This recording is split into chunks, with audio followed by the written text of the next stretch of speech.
लोग इसमें बोल चुके, लेकिन जो हमें सुनने वाले हैं वो भी रोटी कपड़ा मकान की व्यवस्था नहीं है। भारतीयों की आवाज दबाने के लिए लाठी चलाती थी। लड़ाई की दीवार मत बनाओ, पर किसी नागरिक की आजादी पर पहरा। धन्यवाद सभापति महोदय। चंद्रशेखर आजाद, नगीना के सांसद। भारत के राष्ट्रीय गीत वंदे मातरम के इतिहास और उसके राष्ट्रीय महत्व और उसकी संवैधानिक स्थिति को और आकर्षित करना चाहता हूँ। हालांकि सब लोग इसमें बोल चुके, लेकिन जो हमें सुनने वाले हैं वो भी सुनेंगे, तो इस पर चर्चा करनी। चंद्रशेखर आजाद जो नगीना से सांसद हैं, एएसपी आजाद समाज पार्टी के अध्यक्ष हैं, उन्होंने स्पष्ट कहा, पार्लियामेंट में गरजते हुए कहा कि वंदे मातरम का जो महत्व है वो राजनीति में नहीं घसीटा जाना चाहिए। और जब भी वो बात करते हैं जनता की भलाई और संविधान में जो हक है, संविधान में जो अधिकार है और संविधान में कर्तव्य है, उन पर बोलते हैं। नमस्कार, मैं राजू सिंह सोलंकी, द पिलर के लिए बात करेंगे। चंद्रशेखर आजाद ने जो आज पार्लियामेंट में स्पीच दी है, वो कहीं ना कहीं व्यक्ति के या भारतीय लोगों के जो संविधान में अधिकार हैं और उनके कर्तव्य हैं, उन दोनों को देखते हुए वंदे मातरम को 150वां वर्ष मनाया जा रहा है, उस पर शानदार स्पीच दी है। देखिएगा। वंदे मातरम कोई साधारण गीत नहीं है, ये भारत की आजादी की लड़ाई का सबसे प्रचलित उद्घोष रहा है। प्रख्यात बांग्ला लेखक बंकिमचंद्र चटर्जी ने इसे वर्ष 1875 में लिखा था और 1905 में जब लॉर्ड कर्जन ने बंगाल विभाजन की घोषणा की, तब यह गीत ब्रिटिश शासन के विरुद्ध जन प्रतिरोध का गूंज बन गया। ब्रिटिश पुलिस जब भारतीयों की आवाज दबाने के लिए लाठी चलाती थी, गोलियां दागती, तब हमारे क्रांतिकारी नायक नायिकाएं वंदे मातरम गर्जना से आसमान गुजा देते थे। अनेकों वीरों ने फांसी के तख्ते पर चढ़ते हुए गोलियों का सामना करते हुए अंतिम शब्द वंदे मातरम ही कहे थे। इतना ही नहीं, अंग्रेजों ने इस गीत से इतने भयभीत हुए कि उन्होंने इस पर प्रतिबंध लगा दिया। सभापति महोदय, साल 1937 में जब राष्ट्रगान तय करने का प्रश्न उठा तो इसके लिए एक समिति बनाई गई। तो साल 1937 में बनी वह 3 सदस्यीय समिति, जिसमें नेहरू जी, नेताजी सुभाष चंद्र बोस और गुरुदेव रविंद्रनाथ टैगोर जैसे महानायक शामिल थे। और टैगोर जी की सलाह पर वंदे मातरम के पहले 2 अंतरों को राष्ट्रीय गीत के रूप में स्वीकार करने की अनुशंसा की गई। इस अनुशंसा को संविधान सभा ने 50 को पूर्ण सहमति से राष्ट्रीय गीत का दर्जा प्रदान किया। ये उन्होंने कहा कि ये जो गीत है उसको नहीं, चंद्रशेखर आजाद ने बड़ी अच्छी बात कही कि इसको गीत को संविधान में किस तरह रखा गया। वो एक हमेशा बात करते हैं, संविधान के दायरे में रहकर बात करते हैं।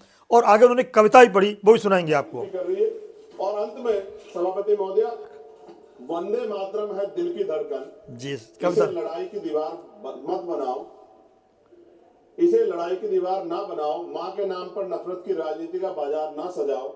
हम सम्मान से कहेंगे फर्ज है हमारा, पर किसी नागरिक की आजादी पर पहरा ये संस्कार नहीं हमारा। सभापति जी, इतिहास पे बात होगी, जो आज नहीं है उन पे बात होगी, लेकिन वर्तमान पे भी तो बात होनी चाहिए ना।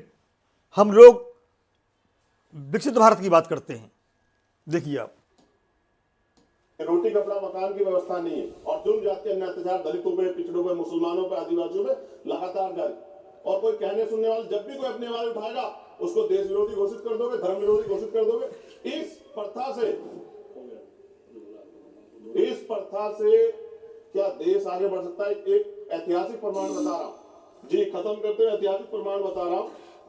राम प्रसाद बिस्मिल जी ने आजादी की लड़ाई के लिए हिंदुस्तान रिपब्लिकन एसोसिएशन बनाया चाहे, लेकिन जब उन्हें लगा कि एक धर्म के लोग या एक जाति के लोग या एक क्षेत्र के लोग आजादी की लड़ाई को नहीं लड़ सकते, तो 1928 में शहीद आजम सरदार भगत सिंह जी ने उसमें सोशलिस्ट वर्ड जोड़ा।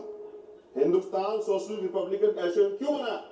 क्योंकि जब हम मिलकर रहेंगे तभी देश आगे बढ़ सकता है। और आज मुझे पूरा ऐसा लगा जब मैंने सत्ता पक्ष को सुना कि वो राजनीतिक एजेंडे के जरिए सिर्फ मुसलमानों को टारगेट करते हुए इस बहस को लाना चाहते हैं। उनके पीछे उनका कोई और तर्क नहीं। सभापति जी, का नौजवान अपना हक मांग रहा, आज की बेटियां उड़ान चाहती है, उनके लिए सरकार पे कोई योजना नहीं, बस इसी एजेंडे फंसा के लगातार वो देश के नौजवानों को चलना चाहते हैं। ये ज्यादा दिन चलेगा नहीं। मैं आपके माध्यम सरकार से कहना चाहता हूं कि बुनियादी मुद्दों पर चर्चा करें, बेरोजगारी पर चर्चा करें, महंगाई पर चर्चा करें, महिला सुरक्षा पे, सम्मान पे, उनके सशक्तिकरण पे चर्चा करें और देश की तरक्की पे मिलकर कैसे आगे बढ़े इस पर चर्चा करें। बहुत बहुत धन्यवाद। जय भीम। ये चंद्रशेखर आजाद ने वो मुद्दे उठाए जो जन आंदोलन के रूप में वो अपनी सभाओं में, अपनी रैलियों में उठाते रहते हैं।